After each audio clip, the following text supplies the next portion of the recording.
A handful of highly skilled divers are bringing WA's maritime history back to life before it disappears forever. Mostly self-funded, they're mapping historic wrecks off Fremantle by diving to depths beyond the reach of most. Jeff Parry has this exclusive report. It's a home to fish, crayfish and a workplace for just a handful of highly trained divers. Their very specialised skills means they can descend down to 100 metres and more, well beyond the 40 metres for recreational divers. They call themselves WreckSploration, which pretty much sums up what they do, mapping the wrecks of old ships, sailing vessels, submarines and flying boats that lie off the back of Rottnest, a maritime graveyard. Oh wow, that's a lot of equipment, isn't it?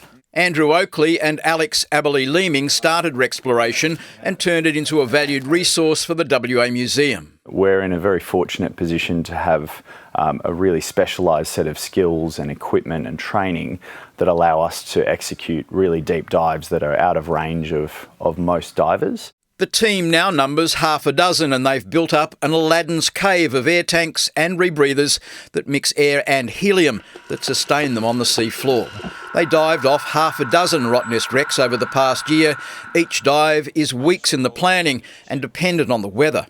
The business end is down there and getting the footage and running our scooters over the wreck, and that portion of the dive is extremely busy. You know, you descended, you're turning on your lights, you're turning on your cameras, you're trying to run a pattern up and down the wreck, you're monitoring your rebreather, you're making sure your oxygen is okay, you're making sure the helium's right, you're making sure that you're not going to die.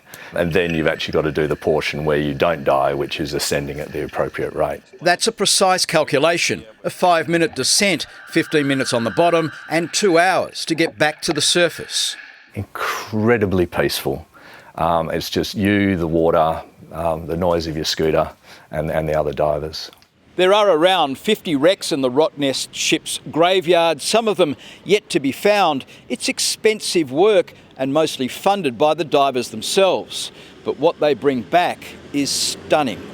Computer-generated 3D models stitched together from thousands of individual pictures brings Fremantle's maritime history back to life. These 3D models that WreckSploration have been making are a real game changer for us because for the first time we can see these sites in real detail. So if we zoom right in here, we can look at the mass on the 3D model and match it up with historical images.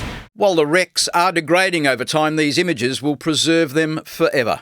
A lot of this stuff has been on the bottom of the ocean for almost 100 years. It's not going to be there forever. And if we don't bring these models back now, some people are never going to see it. Jeff Parry, 7 News.